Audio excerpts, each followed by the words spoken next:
Salut à tous et bienvenue dans cette deuxième vidéo. Donc on va parler un peu des supports et des résistances. Je sais que c'est un terme que beaucoup malheureusement négligent et je pense que c'est parce que ça a été mal utilisé. Faut toujours penser en trading, pourquoi c'est important, où est-ce que l'argent va. Je vous l'ai dit pour la liste de tendance, on va penser à où l'argent va. Donc on sait que majoritairement on va vendre, mais avec un argent qui est limité sous le marché, il y a forcément différentes phases. Un moment de baisse, un moment de hausse, etc. Au niveau des supports et des résistances, on va se rendre compte qu'il y a un combat entre des acheteurs et des vendeurs. Et ces zones de support et résistance, les bonnes zones de support et résistance, nous permettent de savoir comment le prix pourrait réagir et quels sont les endroits potentiels où nous pourrions dans notre cas reprendre là des ordres dans le sens que nous souhaitons. Donc on va passer sur le graphique, je vais vous montrer un peu tout ça pour savoir un peu comment je le vois. Ici par exemple, on est sur GBP, JPY, donc on est sur une analyse H1. Je passe aussi sur le H4 que vous le voyez un peu où ça va être intéressant. Ici on avait une tendance vraiment haussière, c'est assez joli, d'accord. Ici on a eu, et je vous en parlerai une prochaine fois, un retournement de marché. Le marché ne peut pas monter continuellement, ça je vous le disais la dernière fois. Forcément au moment où le marché il va pouvoir se retourner. Et on va passer un peu dans cette phase baissière. Vous voyez ici, phase haussière, jusqu'à ici, phase baissière, hop, et ici on a ce pattern de retournement. On verra ensemble une prochaine fois. L'idée, c'est pas forcément de les chercher pour le moment, c'est de voir cette différence qu'il va y avoir. Ce pattern de retournement, c'est beaucoup de termes que vous utilisez très souvent en mode épaule, tête, épaule, double top, etc. C'est juste des patterns qui nous montrent que le prix n'a pas réussi à passer un cap et ça va nous déranger. Dans le cas ici, on sait que dans une position, on va dire haussière, il y a deux choses. Un support et ce qui va venir en bas. Hop, on va venir s'appuyer dessus, un support. Et une résistance va être le prix qui nous a empêché de passer au-dessus. Donc le prix résiste. Ici, dans une tendance haussière, on va toujours casser la résistance et créer de nouveaux supports. Donc ici, on a un support, une résistance. On crée un nouveau support, d'accord? Et on va donc créer une nouvelle résistance. Et ceci de haut en bas. Et toutes les zones que je vous trace ici vont être des zones pour nous importantes. Vraiment, ces points qui vont définir notre tendance. Donc par exemple, ici en H4, je prends cet élément-là. Hop, ici, ça a été ma dernière résistance. Donc je vais la choisir un peu comme ça. Ici, ça a été ma dernière résistance avec ce point haut, etc. Et je vais considérer que mon dernier support, alors, je sais que c'est un peu tricky, c'est un choix personnel, mais moi, je mettrai le dernier support. Hop. Ça, c'est la résistance d'avant pour moi. Ça se joue aussi à comment vous voyez le marché. Simplement, ce serait la résistance d'avant.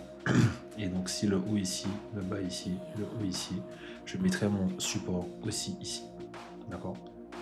Je considérais alors tout ce mouvement-là comme un seul mouvement aussi. Ça, c'est par rapport à mes expériences que je choisis d'avoir cette vision-là. Ok. Donc, pour voir un peu la tendance que je vois moi, on voit bien, hop, ça monte, ça descend et ça reva. Ça, hop, ici, on redescend, on remonte. Et pour moi, ça va venir casser ici. Hop, revenir ici, avant de plonger. Okay. Ça, c'est la schématique que je vois ici. Maintenant, en quoi les supports et les résistances seront importantes pour moi dans ce cas. Déjà, les placer. Donc, quand j'ai vu ma tendance, je place mes supports et mes résistances. Je vois que c'est des zones de prix assez intéressantes. Pour le moment, je prendrai toujours, imaginez ici, j'ai la bougie qui a la mèche. Je prendrai juste toute la bougie et je la tracerai. On va apprendre à affiner au fil du temps, mais on pensera juste comme ça pour que vous voyez un peu l'idée. Ici, donc, on a, hop, tac, tac, tac, tac, tac, on arrive sur notre résistance. On voit que sur la résistance, il y a toujours ce moment où on galère à casser le prix. Vous voyez ici, si on descend, je remets en H1. On verra réellement high, low, high, low, high, low, high. Pour une personne qui va trader par exemple ici en tendance haussière, sur ce prix-là, elle sait que le prix va galérer à monter. Mais ici, on a des zones d'achat. D'accord? On a vraiment des zones où on peut déjà commencer à prendre de l'achat. L'idée pour nous, c'est pas de penser que ça va venir retourner en bas. Non, on sait très bien qu'on attend que ça casse, qu'on aille chercher ce mouvement-là. Le H4 est intéressant ici. Surtout les supports, les résistances H4 sont vraiment importants de prendre des mouvements.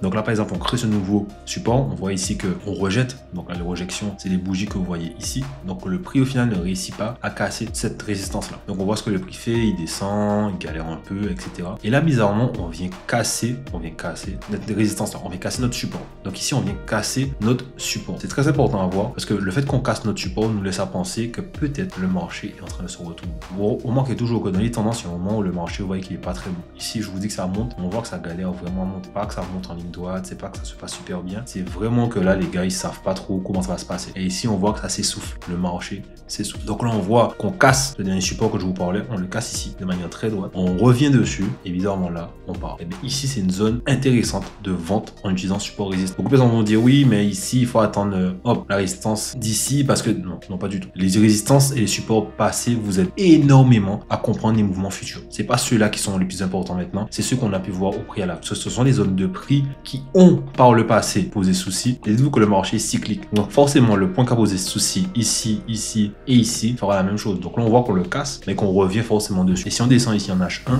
par exemple, on voit très bien qu'on aurait pu prendre les trades ici. Et là, pour différentes raisons qu'on pourra voir par la suite, des signaux d'entrée et autres. Et je vous montre juste un exemple ici que moi j'aime beaucoup. Donc là, on est sur la zone, on a cassé, on revient. Et là, je vois que mon prix, il rejette plusieurs fois. On voit ici beaucoup de rejections. Donc ça rejette, ça rejette. On voit ce mouvement qui revient. Et moi, par rapport à ma manière de trader, ici, j'aurais pris le trade pour aller chercher cette vente. Sans même pas, j'aurais pris. Il y a eu le même mouvement sur le USD ce matin et je l'ai pris. Okay. Donc vraiment pensez à ça, pensez vraiment à ces éléments là ici où on peut réellement utiliser des supports et résistances pour le futur.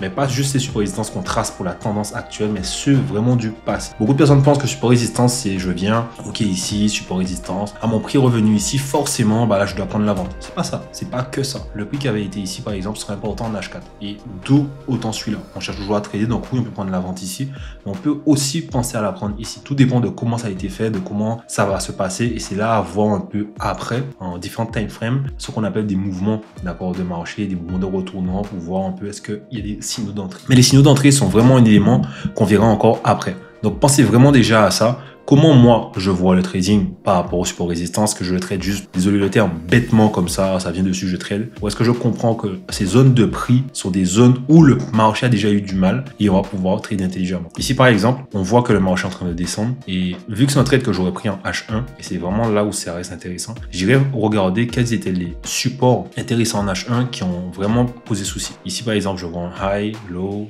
high. Ici vous voyez, il y a ce haut là et le prochain haut qui le dépasse, c'est celui-là. Donc moi je vais choisir de pouvoir considérer que vu que c'est un haut ici, un bas ici, prochain haut ici, le bas important est celui-là. Ensuite il casse, donc j'ai aussi un bas important pour moi qui va être là. Et ces deux zones là, par exemple, vont être des zones où je vais surveiller ce qui va se passer. Ça va être des zones où je vais manager mon trade, où je vais voir un peu comment je vais faire ici. Et on va remarquer que toujours le prix revient à ces endroits. C'est pas au pif, c'est pas un jeu, non. Le prix revient à ces endroits. Et ici, si on descend en M15, vous verrez, ça refait le même schéma que je vous ai montré ici en H1. Et pareil, ici, j'aurais pu prendre le trade. C'est revenu sur une zone intéressante pour moi. J'utilise beaucoup d'éléments de price action, de SMC. Mais c'est une superbe entrée ici pour aller chercher la vente. TP1 ici, d'accord. Et par exemple, pourquoi pas, hop, en mêlant ces deux éléments qu'on vient de voir ensemble. Je vais chercher le deuxième support ici, hop, H1. C'est toujours voir un peu ce qui se passe au-dessus et affiner en bas. Hop, je redescends M15, d'accord. Et là, on est sur une zone, comme on l'a dit, de TP. Ok, de TP, si ça vient casser ici aussi, l'idée c'est que le trade vienne nous faire ça, hop, qui revienne ici, et peut-être une deuxième entrée pour aller peut-être chercher cette deuxième entrée plus bas. Au lieu d'avoir un trade qui va durer 50 ans, je suis en day trading, n'oubliez pas, au lieu d'avoir un trade qui va durer peut-être ici, imaginons qu'on fait là 21h, bon une journée encore ça. Mais vous voyez, moi par exemple, mon trade ce matin, ouais 2 heures. 2 heures, moi j'ai fait je crois 1h45 sur mon trade. J'ai vraiment des trades comme ça, où j'essaie vraiment de prendre cette impulsion là, et on la réfléchit un peu comme ça. Donc n'hésitez pas les amis à me poser des questions sur support résistance, comment vous voulez trader, les éléments que vous aimeriez voir en plus, mais l'idée pour moi c'est vraiment ça. Pas juste chercher un support résistance, d'accord, mais réellement comprendre que un support, une résistance sont là pour m'aider à comprendre que le prix a eu du mal à passer ces zones et que dans le futur, il aura aussi du mal à passer ces zones. Donc ce sont des endroits où je pourrais moi trader, moi prendre des trades, moi prendre des entrées, et etc.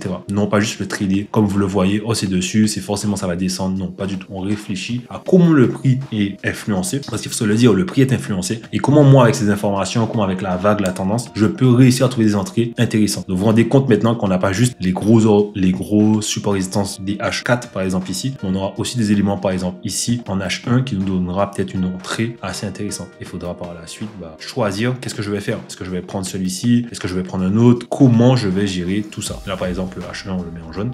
Hop, et se dire ok, là est-ce que je vais le prendre sur le support H1, le H4, comment je choisis, et c'est toute une gestion de management de trade qu'on verra ensemble, mais vraiment deuxième élément, donc support résistance, comment les trader, et pas juste faire des trades pour faire des trades. Donc restez connectés, on se voit pour la prochaine vidéo les amis, on va garder ce rythme là en novembre, que vous ayez vraiment des bases pour pouvoir trader au niveau du price action. Si vraiment vous voulez aller plus loin, passer un step, n'hésitez pas, l'école des traders est disponible, vous pouvez prendre un rendez-vous avec moi, le lien est juste en bas, découvrons un peu quelles sont vos faiblesses, quels sont vos avantages au niveau du trading, et voir si réellement je peux vous aider, je peux vous accompagner. L'objectif n'est pas de pouvoir prendre des personnes, mais réellement d'apporter une plus-value. Je vous dis à la prochaine les amis.